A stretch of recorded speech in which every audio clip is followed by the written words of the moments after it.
السلام علیکم ورحمۃ اللہ وبرکاتہ۔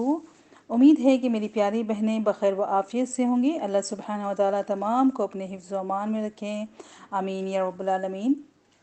آج کی ہماری حدیث کا ٹاپک ہے خواب اور اس کے متعلقات کا بیان۔ اللہ سبحانہ و تعالیٰ نے فرمایا، اس اللہ کی قدرت کی نشانیوں میں سے تمہارا رات اور دن کو سونا بھی ہے۔ حضرت ابو ہریرہ رضی اللہ تعالیٰ عنہ سے روایت ہے کہ میں نے رسول صلی اللہ علیہ وسلم کو فرماتے ہوئے سنا کہ نبوت کے حصوں میں سے صرف مبشرات باقی رہ گئے ہیں۔ صحابہ کرام رضی اللہ تعالیٰ عنہم نے پوچھا، مبشرات یعنی خوشخبری دینے والے سے کیا مراد ہے؟ تو آپ صلی اللہ علیہ وسلم نے جواب میں ارشاد فرمایا، نیک خواب۔ یہ بخاری کی حدیث ہے۔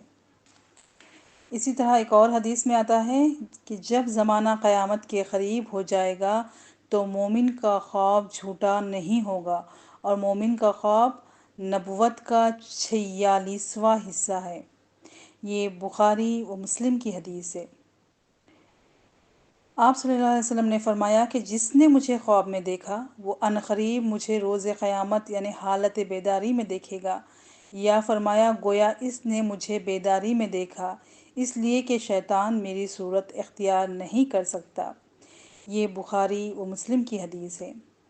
حضرت ابو سعید خدری رضی اللہ تعالیٰ عنہ سے روایت ہے کہ انہوں نے نبی کریم صلی اللہ علیہ وسلم کو فرماتے ہوئے سنا کہ جب تم میں سے کوئی شخص پسندیدہ خواب دیکھیں تو وہ اللہ کی طرف سے ہے، پس وہ اس پر اللہ کی حمد کریں اور اسے بیان کریں۔ ایک اور روایت میں ہے، پس اسے صرف ایسے لوگوں کے سامنے بیان کریں جو اس سے بے انتہا محبت رکھتے ہیں، اور جب اس کے برعکس یعنی کہ ناپسندیدہ بات خواب میں دیکھیں تو وہ شیطان کی طرف سے ہیں، پس وہ اس کے شر سے پناہ مانگے اور کسی کے سامنے اسے بیان نہ کریں کیونکہ وہ اسے نقصان نہیں دے گا۔ یہ بخاری و مسلم کی حدیث ہے۔ حضرت ابو قتادہ رضی اللہ تعالیٰ عنہ سے روایت ہے کہ نبی کریم صلی اللہ علیہ وسلم نے فرمایا، نیک خواب، اور ایک روایت میں ہے اچھا خواب اللہ کی طرف سے ہے اور برا خواب شیطان کی طرف سے ہے۔ پس جو شخص کوئی ناپسندیدہ چیز خواب میں دیکھیں تو اپنی بائیں جانب 3 مرتبہ پھونک دیں اور شیطان سے پناہ مانگے، پس یہ خواب اسے نقصان نہیں پہنچائے گا۔ یہ بخاری و مسلم کی حدیث ہے۔ رسول صلی اللہ علیہ وسلم نے فرمایا کہ جب تم میں سے کوئی شخص ناپسندیدہ خواب دیکھیں تو اپنی بائیں جانب 3 مرتبہ پھونک مارے اور 3 مرتبہ اللہ کی بارگاہ میں شیطان سے پناہ مانگے اور اپنے اس پہلو کو بدل لیں جس پر وہ لیٹا ہو۔ یہ مسلم کی حدیث ہے۔ الحمدللہ آج کی ان احادیث سے ہم نے جانا کہ اچھا خواب اگر آئے تو کیا کرنا چاہیے اور برا خواب آئے تو کیا عمل کرنا چاہیے۔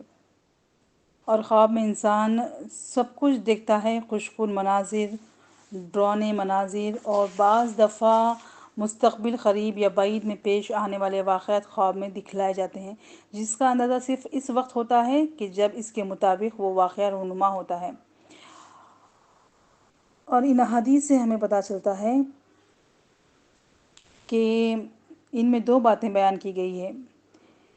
پہلی بات تو اس کا مطلب یہ ہے کہ قیامت کے روز بھی رسول صلی اللہ علیہ وسلم کی زیارت سے مشرف ہوگا جو آپ صلی اللہ علیہ وسلم کو خواب میں دیکھے گا، اور دوسری مفہوم یہ بھی نکلتا ہے کہ واقعی اس نے خواب میں آپ صلی اللہ علیہ وسلم کو دیکھا، کیونکہ شیطان آپ صلی اللہ علیہ وسلم کی شکل میں نہیں آتا ہے۔ اور اس کے علاوہ اچھے اور برے خواب دونوں ہی بابت ہدایت دی گئی ہے اس کے بارے میں کہ اچھا خواب اللہ کی طرف سے اطلاع ہوتی ہے، اس لیے اسے بیان کرنا ہو تو صرف اپنے خاص عزیز و اقارب کو بتائیں، اور برا خواب اگر آئیں تو اس کا ذکر کسی سے بھی نہ کریں، بس اللہ سے شیطان کی شر سے پناہ مانگیں اور اللہ تعالیٰ پر ہی اعتماد توکل کریں تو یقیناً وہ خواب انہیں نقصان نہیں پہنچائے گا۔